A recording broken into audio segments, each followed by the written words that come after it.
भाई जी निरंतर नाम जप करते थे, तो जब वहां से लौटे तो सायंकाल समुद्र के किनारे बैठे हुए थे। एक बेंच पड़ी थी और बैठकर वहां समुद्र की तरंगे देख रहे थे और नाम जप कर रहे थे। एकांत था, कुछ थोड़ा सा अंधेरा भी हो रहा था। बेंच पर बैठे नाम चिंतन करते हुए समुद्र की तरफ देख रहे थे, तो अचानक देखा कि बेंच के समीप एक पारसी सज्जन खड़े हुए हैं। सफेद पोशाक, सफेद पाग बांधे हुए ऐसे खड़े हैं। बहुत देर तक भाई जी उनकी तरफ देखते, फिर नाम जप करते, फिर देखते और वो खड़े ही रहे। भाई जी ने सभ्यतावश कहा, साहब बैठ जाइए।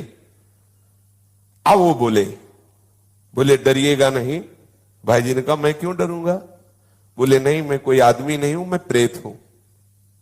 एक बार भाई जी को पसीना आ गया, जैसे कोई एकदम बोलेला कि तो एकदम।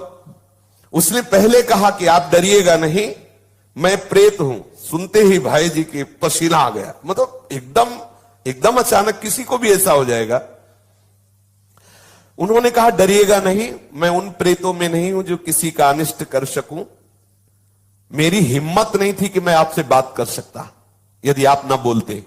ध्यान दीजिए, एक प्रेत योनि भी है 84 लाख योनियों में, जिनका शास्त्र विरुद्ध आचरण बनता है, धर्म विरुद्ध आचरण बनता है, जो अधोगति को प्राप्त होते हैं। जैसे धंधकारी के विषय में आया है कि वो प्रेत योनि को प्राप्त हुए थे, भागवत में चल। बहुत से ऐसी गलतियां हैं जो हो जाने के कारण फिर हमें प्रेत योनि मिलती है। बड़ी भयानक कष्टप्रद स्थिति होती है। उसमें बड़े अच्छे भी प्रेत होते हैं, बहुत बुरे भी, बहुत ही भयंकर कोटि के भी होते हैं। और ये स्वयं सृष्टि में कुछ खा पी नहीं सकते। नदियां बह रही लेकिन प्यासे तड़पेंगे, एक बूंद पानी नहीं पी सकते। ये जब पिएंगे जब कभी तुम्हारे ऊपर सवार हो जाएंगे, तभी ये आहार विहार कर सकते हैं, अन्यथा नहीं। ऐसे तड़पते रहते, चिल्लाते रहते हैं। जब कोई अपवित्र और कर्महीन पुरुष फंस जाता है, तब ये उनके ऊपर सवार हो जाते हैं, उनका खून पीते हैं, उनके द्वारा जो जल भोजन आदि पाया जाता है उसको वो ग्रहण करते हैं। जो भगवान नाम जप करता है उसको स्पर्श भी नहीं कर सकते, बात भी उससे नहीं कर सकते। विश्वास करना, जो भगवान नाम जप करते रहते हैं, ये प्रेत योनि की ताकत नहीं कि उसका स्पर्श कर सके। अपना कल्याण करने के लिए बड़े संतों के जीवन में आते हैं। देखा गया, पूज्यपाद सिवड़िया बाबा जी के भी जीवन में पाया गया कि एक बार वो वृक्ष के नीचे बैठे हुए थे, तो देखा एक प्रेत वृक्ष को हिला रहा है। बाबा की दृष्टि गई, उन्होंने सब साधकों से कहा, सावधान, यहां प्रेत आ चुका है। अब तो सब घबरा गए बात सुनते ही। बाबा ने कहा, पर चिंता मत करो, वो सामने नहीं आएगा, किसी को छुएगा नहीं। पर वो बड़ा उपद्रव करने लगा, कभी कुटिया में जाकर के पर्दा हिलाना, ऐसे कई तरह के। बाबा ने कहा, चलो फिर यहां से आसन हटा देते हैं, ये करेगा तो कुछ नहीं पर उपद्रव करता रहेगा। और तो ऐसा कई संतों के जीवन में ऐसी घटनाएं आती हैं, पर वो आपको डिस्टर्ब करने की चेष्टा करेंगे, आपको छू नहीं सकते। तो भाई जी से कहा कि मेरी हिम्मत नहीं थी कि मैं आपसे बोल सकूं, आप बोले तब मेरी हिम्मत हुई, मैं आपसे बात किया। मैं आपसे सहायता मांगने आया हूं, मेरा उद्धार कर दो। भाई जी थोड़ा हिम्मत किए। जब वो बोला, आपसे सहायता करने आया, आपका मैं अनिष्ट नहीं करूंगा। मुझ में ऐसी ताकत नहीं है कि मैं यहां किसी से भी बोल सकूं। जब तक कोई मुझे बुलाएगा नहीं तब तक मैं बोलूंगा नहीं। देखो ये सूक्ष्मता की बात। जैसे कोई खड़ा है, कौन हो, सुनो हमसे बात करो, अब वो बात करेगा। अगर आप ऐसा ना बोले तो इसीलिए बोलने की जरूरत क्या है? जैसे आप गंगा किनारे भ्रमण कर रहे हैं या कहीं कोई ऐसा दृश्य दिखाई देता, नेत्र नीचे कीजिए, चले जाइए। आपको अगर शंका है कोई खड़ा है क्या, क्यों शंका करो, चलो चुपचाप आगे बोलो। कौन है, सुनो बात करो हमसे, तो फिर बात कर लेगा तुमसे। वो कह रहे हैं, वो प्रेत बोला, हम लोगों के लिए आदेश, पूरी सृष्टि में मैं किसी को अपनी तरफ से नहीं छेड़ सकता जब तक कोई हमें न छेड़े। अच्छा, जैसे उनकी वृत्ति मलिन होती है, तो जब तक आप अपवित्र नहीं हो, जैसे जूठे मुंह हैं, ऐसे ही सब अपवित्र हैं, गंदे आचरणों का चिंतन कर रहे हैं और उनको प्रवेश होने की गुंजाइश है, कोई न कोई ऐसी घटना करेंगे जिससे आप उनसे आकर्षित हो, वस्त्र के द्वारा या किसी आसन के द्वारा।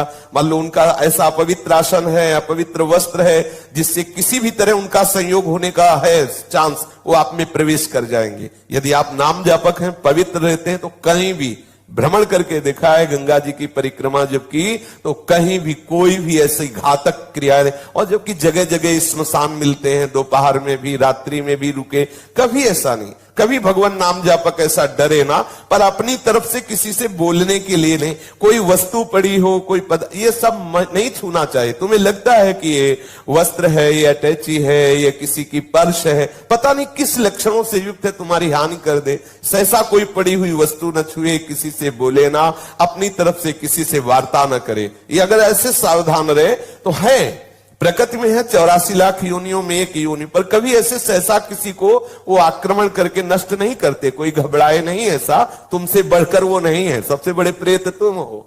यदि आप अपने में रहो तो लाखों प्रेत आपके अधीन हो जाए। आप समझो, जहां यमपुरी की चर्चा आती है तो उन्हें प्रेत राज कहते हैं, यमराज जी को, और समस्त जीवों को प्रेत कहते हैं। भूत सर्वभूत हिते रता, सब भूत ही तो है। देखो ये 5 महाभूत है, नहीं ये भूत थोड़ी, ये महाभूत है, इनमें फंस गए, अब इनसे मुक्त हो जाओ। ये भूत है, परेशान करते रहेंगे। 5 तो लगे ही है, चूक गए तो और ऊपर इनमें छठा भी चढ़ जाएगा, और वो परेशान करता रहता है। इसलिए मैं प्रतीक्षा कर रहा था कि आप बोले तो मेरी हिम्मत पड़े। भाई जी महाराज प्रेत से बोले, तुम क्या चाहते हो? बोले, मेरे पास बहुत सी शक्तियां हैं, मैं कोई साधारण प्रेत नहीं हूं, मुझे गीता याद है पूरी। वैसे तो कहते गीता के श्लोक बोलो तो प्रेत भग जाएगा, वो कह रहा मुझे गीता याद है पूरी गीता याद है मुझे। प्रेत लोक में बहुत दुर्गति हो रही, मैं बहुत घबरा गया हूं, वहां बहुत दंड मिलता है। देखो एक बात ध्यान रखनी कि यदि आप भगवत मार्ग में चल रहे, मनमानी गंदे आचरण करेंगे शास्त्र विरुद्ध, तो भगवान सब देख रहे हैं। डरो, इस बात से डरो कहीं तुम्हारी दुर्गति ना हो। देखो बोला मैं, मुझे गीता याद, कंठस्थ 18 अध्याय। तो उन्होंने कहा कि आप तो पारसी हैं, आपका कैसे कल्याण होगा? आप किस पर श्रद्धा करते जो मैं वो क्रिया करूं आपका कल्याण हो जाए? तो उनका आप भगवान नाम कीर्तन करवा दीजिए और गया जी में श्राद्ध करवा दीजिए, मेरा कल्याण हो जाएगा। भाई जी महाराज उनसे बहुत से प्रेत लोक की जानकारियां ली। जीवन में कौन कैसे आचरण करता है, फिर मरता है तो कहां किस प्रेत योनि को प्राप्त होता है, उसने बहुत से परिचय बताए। बहुत से उन व्यक्तियों के नाम बताए जो भाई जी के परिचय के थे, मरे वो भूत बने, उनके भी बताए कि वो वहां अमुक अमुक गति को प्राप्त है। और बताया कि कुछ ऐसे भयंकर प्रेत होते हैं जिनको मतलब बस में करना बहुत कठिन होता है। अत्याचारी लोग जो भयंकर प्रकृति वाले, वो जब मरते हैं तो बहुत, अब जैसे कोई सतोगुणी है, थोड़ा साधन भजन शास्त्र स्वाध्याय करता है, लेकिन कोई भयंकर अपराध बन गया, गलती बन गई, तो ऐसी दुर्गति हो जाती है। जैसे विजय कृष्ण गोस्वामी जी के चरित्र में आता है कि वो परिक्रमा दे रहे थे, तो देखा वृंदावन में कुछ भक्तजन भंडारा कर रहे थे, तो उनको बुलाया विजय कृष्ण जी को कि आइए आप भी प्रसाद ले लीजिए। वो भक्तों का समुदाय है, 3 बजे सुबह परिक्रमा कर रहे थे, तो उन्होंने प्रसाद लिया, अपनी कुटिया में रख दिया। दिनचर्या करके जब उधर देखा तो उसमें सब गंदे पदार्थ, अभक्ष्य पदार्थ। उनका ऐसा कैसे हो सकता है कि भक्त लोग इतने सब निकृष्ट पदार्थ, और सब मल की तरह दुर्गंध आए। दूसरे दिन फिर परिक्रमा की तो फिर वो समुदाय दिखाई दिया। तो उन्होंने कहा कि आप लोग कौन हो, ऐसे अभक्ष्य पदार्थ, ऐसे गंदे पदार्थ? तो बोले हम सब प्रेत हैं। यही वृंदावन की बात। बोले आप कैसे प्रेत बन गए? तब उन्होंने अपनी अपनी घटनाएं बताई। जैसे एक बताया कि श्री ठाकुर जी के लिए जो अमनिया आता है उसको हम बिना ठाकुर जी को अर्पित किए अपने प्रयोग में ले लिए, इसलिए हमारी गति बिगड़ गई। ध्यान देना है, जैसे जो भी वस्तु मान लो मंदिर आदि में है जो प्रभु के लिए आती है, सबसे पहले प्रभु को अर्पित हो। यदि आप वस्तु आई और अपने घर ले गए, अपने प्रयोग में किए, वो अपराध है। जिनके ले आई उनको अर्पित करो, आप प्रसाद भोक्ता बनो, अमनिया नहीं। कोई भी पदार्थ वैष्णव को अमनिया सेवन नहीं करना चाहिए। ऐसा नंदगांव के एक पुजारी की भी बात है। कई ऐसे दृश्य आते, इसलिए बहुत सावधान। जैसे एक प्रसंग हमने संतों से सुना कि किसी संत को संत सेवा के लिए कुछ अर्थ मिला और उनके भाई आए, उन्होंने कहा कि घर में बहुत समस्या है, अगर अर्थ मिल जाता तो हम कुछ दिनों बाद वापस कर देते। तो लाखों की उसमें संख्या में उन्होंने अर्थ अपने घर वालों को दिया। अच्छा, घर वाले इसलिए वापस नहीं किए कि बड़े भैया ही तो हैं, तो जब वो पधारे तब वो अधोगति को प्राप्त हो गए। ये ध्यान देने की, आपको गौशाला के, गौ सेवा के लिए, संत सेवा के लिए, जिसके लिए जो वस्तु दी जाती है ठीक वही लगनी चाहिए। उसे आप अपना मान करके प्रयोग करेंगे तो आपकी गति बिगड़ जाएगी। जैसे आपने 500 संतों के भंडारे के लिए पैसा लिया, तो आप सेवक रूप से खूब मेहनत करो, संतों की जूठन पालो और जितना रुपया है पूरा संत सेवा में लगा दो, तो आपको भगवत प्राप्ति का मार्ग प्रशस्त हो जाएगा। लेकिन आपने क्या किया कि 100 का लगा दिया, 400 का, यह अपराध बन रहा है। ये आपकी बुद्धि को मलिन करके और ऐसे आचरण करवा देगा जिससे आपकी गति बिगड़ जाए। देखो, यहां मनमानी आचरण कर ले, लेकिन निर्णायक बैठा हुआ है, आपकी एक एक चेष्टा को देख रहा है। इसलिए देखो, आप डरो इस बात से। 18 अध्याय गीता के याद में प्रेत बना हुआ टहल रहा है और भाई जी से प्रार्थना कर रहा है कि बहुत दुर्गति होती है, बहुत मार पड़ती है, न पानी पी सकते हो, न खा सकते हो, कितना हमें क्लेश दिया जाता है। वो अपनी सब बातें बताने लगा। उन्होंने बताया कि 6 महीने पहले जिनकी मृत्यु हुई थी वो भी प्रेत बने, और भाई जी को परिचय बताने लगे कि आप विश्वास करो, मैं सबको जानता हूं जो जो बनकर के प्रेत लोक में गए हैं। एक हरिराम के ब्राह्मण थे, उनसे भाई जी ने कहा कि मैं गया तो नहीं जाऊंगा, आप जाकर के उनका श्राद्ध कराएं, नाम कीर्तन का अनुष्ठान हम करते हैं। गया में उस प्रेत के लिए पिंडदान कराया और खूब नाम कीर्तन किया।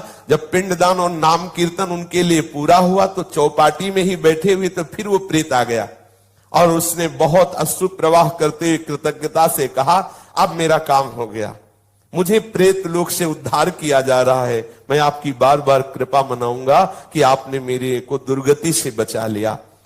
मैंने प्रेत लोक की स्थिति, वहां के कौन कौन से जीव गए हैं, क्या क्या उनको दंड मिलता है, ये सब बहुत विस्तार से बातें की, भाई जी कह रहे हैं। और किसी किसी को लेकर के हमने उनसे बात की तो उन्होंने बताया कि नरकों का दंड है, मतलब यहां देखने को नहीं मिलता, ऐसे भयंकर कष्ट प्रेतों योनि में मिलते हैं। कोई नरक को झूठा न माने, परम सत्य है, ये सब मैं भोग रहा हूं। उस प्रेत ने बताया ये नरक सत्य है, एक एक सत्य है, पाप करने वालों को बहुत दुर्गति होती है, इसलिए मैं सबसे प्रार्थना करता हूं कि कोई कर्म बिगड़े ना। भाई जी ने कहा, मैं सबसे प्रार्थना करता हूं कि कोई कर्म बिगड़े ना, सावधान। अपने लोग समझते हैं कोई देख नहीं रहा, लेकिन जिनको देखना है, जिनको निर्णय करना है, वो तो निश्चित देख रहे हैं। भाई सावधान, हम बहुत डरते रहे, कोई अपराध न बने, कोई गलती न बने, इस जन्म में प्रिया प्रीतम मिल जाए, यही सार बात। श्री राधा वल्लभ लाल की जय।